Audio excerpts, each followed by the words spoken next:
kadib kulamo dhowr cisho qaatay oo ay wada yeesheen saddexda xisbi qaran ee Soomaaliland oo wehelinayso Akaadamiyadda Nabadda iyo Horumarinta Soomaaliland isla marhaantan laga hadlayay arrinta saami qaybsiga kuraasta golaha wakiilada Soomaaliland ay waxa maalintii shalay saddexda xisbi qaran iyo Akaadamiyadda Nabadda iyo Horumarinta Soomaaliland ay si rasmi u soo saareen go'aankooda ku aadan sida loo qaybsanayo kuraasta golaha wakiilada Soomaaliland waxana ay si rasmi ugu celiyeen go'aanka madambaysta inuu qaato madaxweynaha Soomaaliland Axmed Maxamed Maxamuud Silaan ayaa haddaba qaar ka mid ah dhalinyarada ku dhaqan magaalada Boorama iyo siyaasiyiinta gobolka Awdal waxay maanta aragtidooda ka dhiibteen go'aanka ay maalintii shalay soo saareen saddexda xisbi qaran ee Soomaaliland ee ku aadan arrinta saami qaybsiga kuraasta golaha wakiilada Soomaaliland waa kuwa qaar ka mid ah siyaasiyiinta ka soo jeeda gobolka Awdal iyo dhalinyarada ku dhaqan magaalada Boorama ee xarunta gobolka Awdal oo aragtidooda ka dhiibanaya arrintaasi saddexdii inay xalay iskala fadhiday ahaa saddexda gudoomiye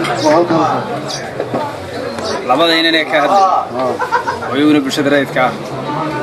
waxay jireen baashaas oo safdar halooday oo jireen dadkeenu markay macnaa arrinayeen way luntay leeyna ma law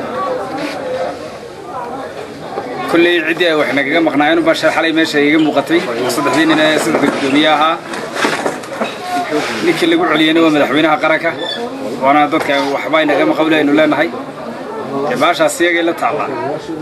walaanu weedan arkay habka wali looga hadlayo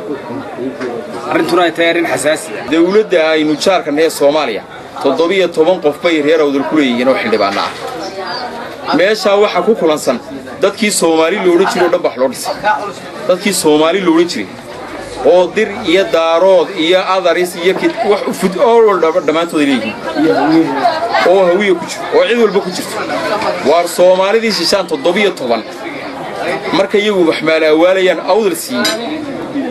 Soomaaliland baan ku lahaanina 13 ila reeyay maalintii laga hadlayay wuxuu maxkamadan warqad geeyay inay ku meel gaarto intaana wala daba socday intaana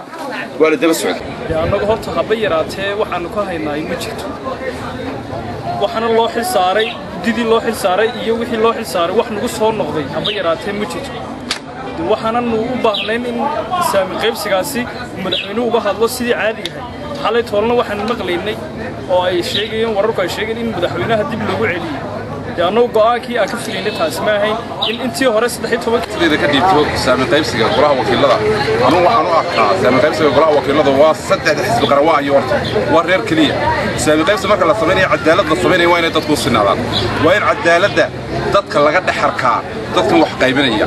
anu laakiin fikirkayga aan qabo waxa weey Soomaaliland waxay ku fiican tahay in dadku raayada laga wada dhaxarka dadku kor hadii gobol lagu qaybsaday iminka beelaha degan Jamhuuriyadda Soomaaliland beelaha lagu qaybsado saami isku dhow ama saami maxay ahayd qolo walba oo qalanta in la siiyo 13 xildhibaan hadii aan nahay dadka ka soo jeeda gobolada Awdal iyo Selen ee nooma qalanto in laga badiyaa waa wax noo muhiim ah anaga waa sababta marka mooshin hadii ay adkaan tirado mooshin 13 xildhibaan laguma keeni karayo lama qaadan